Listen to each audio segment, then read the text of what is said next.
Good evening students. बेटा आज का जो टॉपिक है हमारा, हम लोग आज इलेक्ट्रिसिटी के कुछ न्यूमेरिकल्स को सॉल्व करेंगे। टॉपिक है कॉम्बिनेशन ऑफ रजिस्टर्स। रजिस्टर्स को दो तरीके से ऐड किया जाता है, एक होता है सीरीज़ और सेकंड होता है बेटा पैरेलल। मैंने पैरेलल अभी लिखा नहीं है, बट पैरेलल अभी सॉल्व करेंगे तब बताएंगे। सबसे पहले सीरीज़ कॉम्बिनेशन क्या होता है। सीरीज़ कॉम्बिनेशन में होता ये है बेटा, जैसे मान लीजिए आपने ये एक रजिस्टर चुना जिसका नाम है R1, ये आपने सेकंड रजिस्टर चुना जिसका नाम है R2 और ये थर्ड रजिस्टर है जिसका नाम है R3। अब अगर R1, R2, R3 के एंड टू एंड को अगर हम ज्वाइन करें, एंड टू एंड को ज्वाइन करने का मतलब क्या हुआ, अगर आप इस तरह से कनेक्ट करें, इसका R1 इसके एंड को यहाँ से कनेक्ट किया, दूसरा एंड हमने यहाँ पे लिया, इसका R2 है और इसके एंड को इससे कनेक्ट किया, यह है R3। और फिर इसके इस एंड को हमने सेल के पॉजिटिव टर्मिनल और दूसरे एंड को सेल के नेगेटिव टर्मिनल से ऐड कर दिया, इस तरह से। तो ये जो कॉम्बिनेशन हुआ ये सीरीज़ होगा। अब यहाँ पर एक बहुत इम्पॉर्टेंट चीज़ बेटा, ये जो सेल है जिसका पोटेंशियल डिफरेंस V है, यहाँ से इसने करंट सप्लाई की I। ये जो करंट है वो करंट यहाँ से चल के फिर इसमें आ रहा है और बिना इसने पाथ चेंज किए, मतलब पाथ का डायरेक्शन बिना चेंज किए, वो उसी पाथ में बिल्कुल R1 के अगेंस्ट गया। अब यहाँ पर रजिस्टेंसेस डिफरेंट होंगी, तो उनके अकॉर्डिंग पर सेकेंड करंट के पास करने की जो रेट होगी वो डिफरेंट होगी, लेकिन करंट तो पास करेगा ना। करंट अगर यहाँ से 2 एम्पियर का करंट आ रहा है तो R1 के थ्रू 2 एम्पियर ही पास करेगा, लेकिन जो रेट है पर सेकेंड वो थोड़ी रेट लेस हो जाएगी, समझे ना। फिर वो करंट आपका R2 से पास करेगा, फिर वही करंट आपका R3 से पास करेगा, लेकिन रेट ऑफ फ्लोइंग जो है वो कम हो जाएगी। यहाँ से बेटा जो करंट पास करेगी वही करंट फिर यहाँ पे मिलके इस वाले टर्मिनल पे आके मीट करेगी। तो आपने एक बात तो समझ में आ गई कि सीरीज़ में जब हम कनेक्ट करते हैं तो जो करंट होता है वो सेम होता है ना। करंट का जो सेम पाथ होता है वो सेम पाथ को फॉलो करेगा। तो अगर करंट सेम पाथ को फॉलो कर रहा है तो समझ जाइए वो सीरीज़ में। सेकंड थिंग, करंट अगर इस एंड से इस एंड पे फ्लो कर रहा है तो उसके पीछे कारण यही है। करंट के फ्लो करने के पीछे वजह कौन होती है? वजह होता है पोटेंशियल में डिफरेंस होना। यानी इन दोनों के बीच में अगर पोटेंशियल में डिफरेंस है तभी ये करंट इस एंड से दूसरे एंड पे जाएगी। मतलब अगर ये हायर पोटेंशियल है और अगर ये लोअर पोटेंशियल है तभी ये करंट इस एंड से इस एंड पे जाएगा। तो इन दोनों के बीच में पोटेंशियल डिफरेंस को मेज़र करने के लिए हमने लगा दिया V1। उसी तरह से R2, इसको मेज़र करने के लिए हमने लगाया V2 और इसको मेज़र करने के लिए हमने यहाँ पे लगाया V3। होप ये बात सबको समझ में आ गई होगी। ये हमारे कुल मिला के 3 पॉइंट्स हो गए। V1 R1 का है, V2 R2 का है और V3 R3 का है। नेम दे देते हैं A, B, C और D। B से ही बेटा इससे भी निकला है, इससे भी निकला है, इसलिए मैंने B को कॉमन कर दिया। अब R1 का वोल्टेज क्या है? R1 को जो वोल्टेज मेज़र कर रहा है वो है बेटा V1। R2 को जो मेज़र कर रहा है वोल्टेज वो है V2 और R3 को जो वोल्टेज मेज़र कर रहा है वो है V3। R1 का वोल्टेज V1, R2 का वोल्टेज V2 और R3 का वोल्टेज V3। यानी यहाँ से जो करंट पास कर रही है, एक इम्पॉर्टेंट चीज़, मुझे अगर देखो ओम्स लॉ क्या कहता है? ओम्स लॉ रिलेटेड है V = I × R से, यानी V का रिलेशन I और R से है।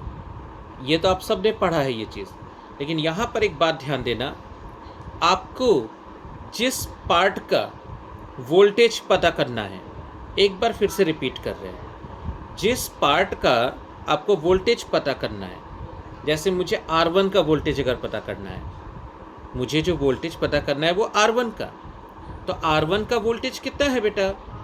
R1 का जो वोल्टेज है वो है V1। तो R1 के अगेंस्ट कितनी करंट पास कर रही है वो आपको पता होना चाहिए, और R1 के अगेंस्ट कितना रेजिस्टेंस है वो आपको पता होना चाहिए। तो इससे आप उस पोर्शन का वोल्टेज आसानी से पता कर सकते हैं। उसी तरीके से मुझे अगर करंट पता करना है, तो करंट पता करना है तो जिस पोर्शन का हम करंट पता करना चाहते हैं उस पोर्शन का हमें वोल्टेज पता हो और उस पोर्शन का हमें रेजिस्टेंस पता हो। इस तरह से हम इसको सॉल्व कर सकते हैं बच्चों। चलिए अब आते हैं अपने नेक्स्ट टॉपिक के ऊपर। तो जब करंट यहाँ से पास करेगी R1, R2, R3, तो R1 का वोल्टेज कितना है बेटा? V1 है। तो मुझे अगर निकालना हो पोटेंशियल डिफरेंस अक्रॉस R1, तो बताओ R1 का वोल्टेज क्या है बेटा? V1। जिस पार्ट का वोल्टेज उसी पार्ट में कितना करंट पास कर रही है और उस पार्ट का रेजिस्टेंस कितना है। तो मुझे अगर V1 निकालना है तो हम ये देखेंगे कि V1 किसका वोल्टेज है? V1 है R1 का वोल्टेज। तो R1 से कितनी करंट पास करेगी? ध्यान देना, ये R1 से जो करंट पास करेगा ये वही करंट है जो यहाँ से सप्लाई हो रही है, मतलब I। तो मुझे अगर V1 निकालना है तो मुझे R1 का करंट पता करना पड़ेगा, और R1 का करंट कितना है बेटा? I है। समझ गए? I और ये रेजिस्टेंस R1। तो आप आसानी से V1 equal to I into R1 कर सकते हो। उसी तरीके से मुझे अगर पोटेंशियल डिफरेंस अक्रॉस R2 निकालना है, पोटेंशियल डिफरेंस अक्रॉस मुझे अगर R2 निकालना है, मतलब क्या निकालना है बेटा? V2 निकालना है। क्या हो जाएगा? I into R2। सिमिलरली अगर मुझे अच्छा, मैंने I क्यों लिया?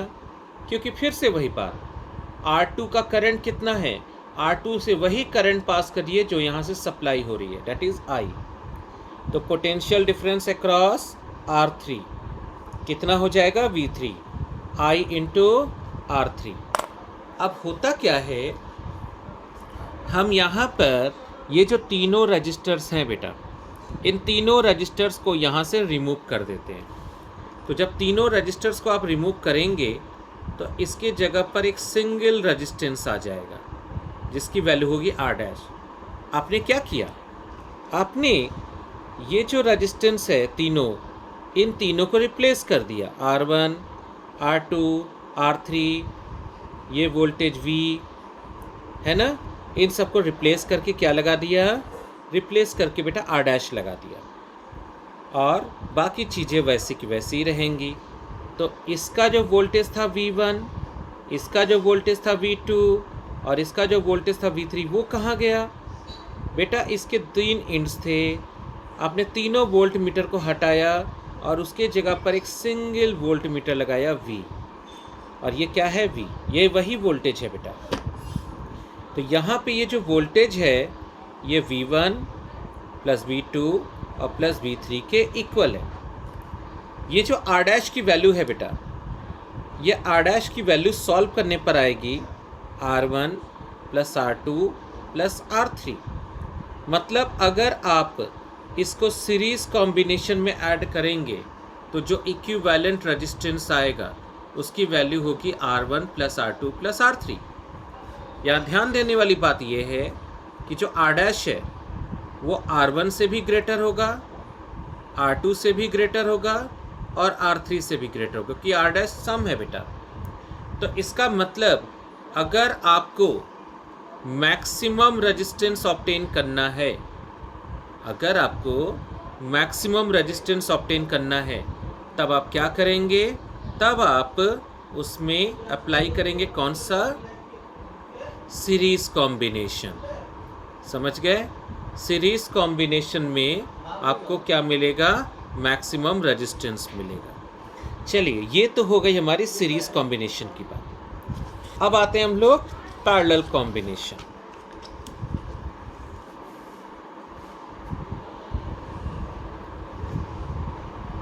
पैरेलल कॉम्बिनेशन की जब हम बात करते हैं, पहला हमने क्या पढ़ा? पहला हमने पढ़ा सीरीज कॉम्बिनेशन। अब हम पढ़ने जा रहे हैं पैरेलल कॉम्बिनेशन।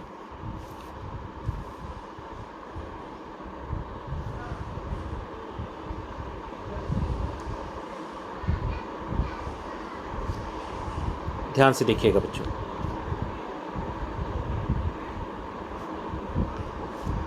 हमने इस तरह के 3 रजिस्टर्स लिए।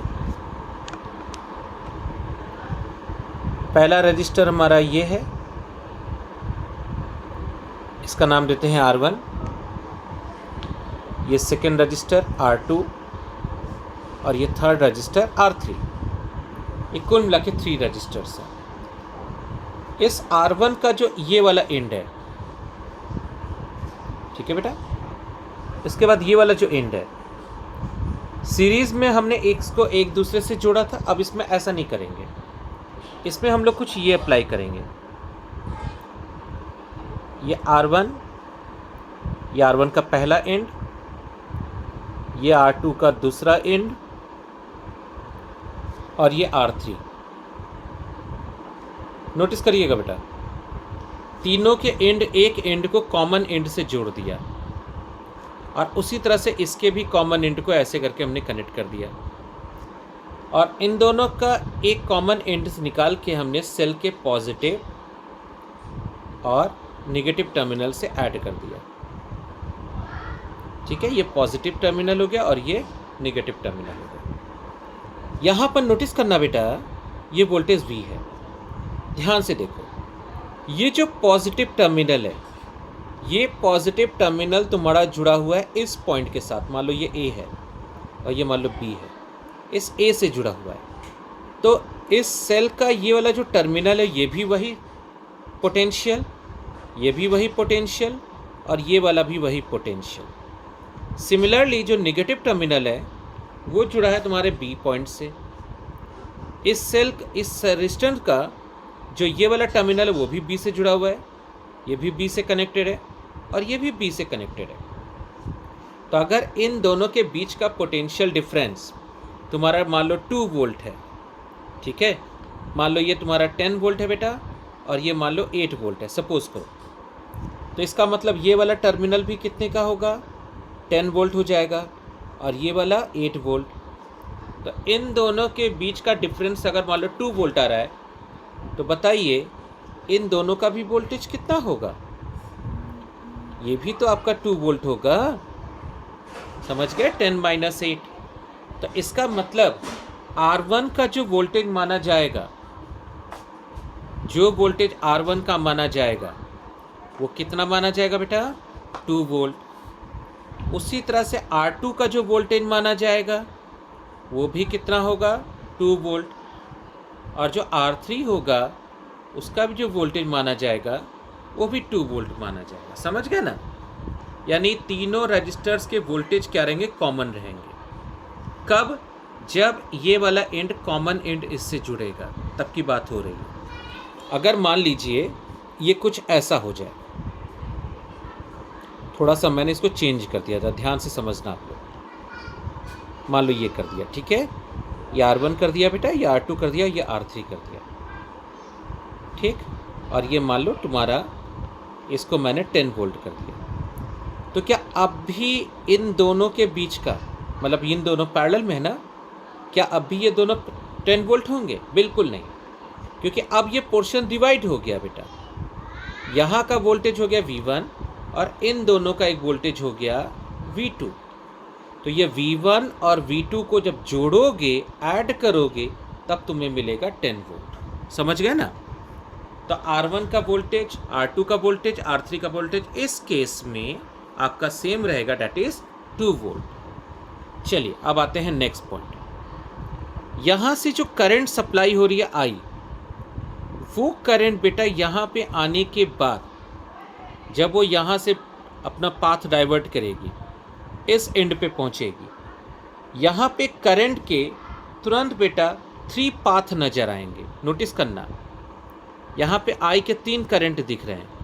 एक ये वाला हिस्सा दिख रहा है, एक करंट इधर दिख रहा है और एक पोर्शन इधर दिख रहा है।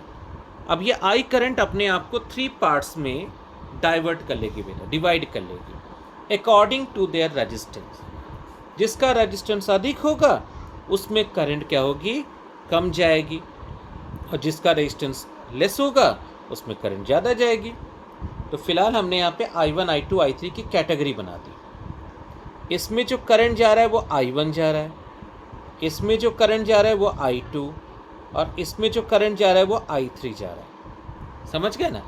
तो यहाँ पे करंट ने 3 रास्ते बट गए, I1, I2 और I3। अब यहाँ सबसे इम्पोर्टेंट चीज़, अगर हमसे ये पूछे कि बताओ R1 में से कितनी करंट पास कर रही है, क्वेश्चन क्या कर रहा है बेटा, करंट थ्रू R1। तो R1 से कितनी करंट पास कर रही है बेटा, I1 करंट पास कर रही है। तो मुझे अगर I1 करंट निकालना हो तो एक तरीका है, ध्यान से समझना। जिस पार्ट का करंट निकालना है उस पार्ट का तुम्हें वोल्टेज पता होना चाहिए। मतलब R1 का अगर करंट निकालना है तो तुम्हें R1 में वोल्टेज कितनी है वो निकालो। तो R1 का वोल्टेज कितना है बेटा, R1 का वोल्टेज यही 2 वोल्ट है जो कि V के बराबर है। समझ गए ना? तो I1 निकालना है तो यहाँ का वोल्टेज क्या हो जाएगा, VR1, और VR1 किसके इक्वल होगा, कैपिटल V के, और यहाँ का रेजिस्टेंस R1। तो मुझे अगर I1 निकालना हो तो क्या लिखेंगे बेटा, V/R1 लिखेंगे। उसी तरीके से मुझे अगर I2 निकालना है तो बताओ I2 क्या होगा, जिस पार्ट का करंट उस पार्ट का वोल्टेज उस पार्ट का रेजिस्टेंस। तो I2 का वोल्टेज कितना है, I2 का वोल्टेज है 2 यानी कि V, और रेजिस्टेंस R2। उसी तरीके से मुझे अगर I3 निकालना है तो I3 का करंट कितना है, I3, और वोल्टेज कितना है बेटा, V/R3। अगर हम इन तीनों रजिस्टर्स को यहाँ से रिमूव करें, ठीक है, और इसके जगह पर लगा दें RP, बाकी सब कुछ वही कॉमन रखें, दैट इज कैपिटल V। ये 2 पॉइंट्स, ये A है और ये तुम्हारा B है, और इसका वोल्टेज V हो गया। रिप्लेस किसको किया गया है, ये तीनों रजिस्टर्स को। ये जो 3 रजिस्टर्स हैं इनको यहाँ से रिप्लेस किया गया बेटा, ठीक है। बाकी सब कुछ वैसा ही है, ये V के बराबर हो जाएगा और बाकी ऐसे। तो उस केस में जो ये RP होगा इसका फॉर्मूला होता है 1/RP is equal to 1/R1 plus 1/R2 and plus 1/R3। अगर मान लो हमारे पास सिर्फ 2 ही रजिस्टर होता, एक ये और एक ये, R1 और R2, तब उस केस में क्या होता है बेटा, 1/R is equal to 1/R1 plus 1/R2, दोनों का एलसीएम लो। तो R1 R2 is equal to R1 plus R2, लेकिन ये किसकी वैल्यू होती है, ये वैल्यू होती है बेटा 1/R की। तो यहाँ से R की वैल्यू क्या होती है, R1 R2/R1 प्लस R2। ये होगा हमारा पैरेलल कॉम्बिनेशन का फॉर्मूला। पहले सीरीज में पढ़ा, अब ये क्या था हमारा पैरेलल कॉम्बिनेशन। यहाँ एक इम्पॉर्टेंट चीज़ ये है, हम उसको यहाँ बता दे रहे हैं। मुझे अगर ये पता करना हो, मुझे बेटा अगर ये पता करना हो कि पैरेलल कॉम्बिनेशन में, ध्यान देना, जो पैरेलल कॉम्बिनेशन होता है बेटा उसमें जो रिजल्ट आया है, net result that is R, ये बेटा R1 से भी लेस होगा, R2 से भी लेस होगा और R3 से भी। मतलब अगर आपको मिनिमम रेजिस्टेंस चाहिए तब आप उसको किस में जोड़िए, पैरेलल में जोड़िए। तो आज की क्लास हम यही वर्क कर रहे हैं, नेक्स्ट क्लास में हम इसके न्यूमेरिकल सॉल्व कराएंगे। Thank you.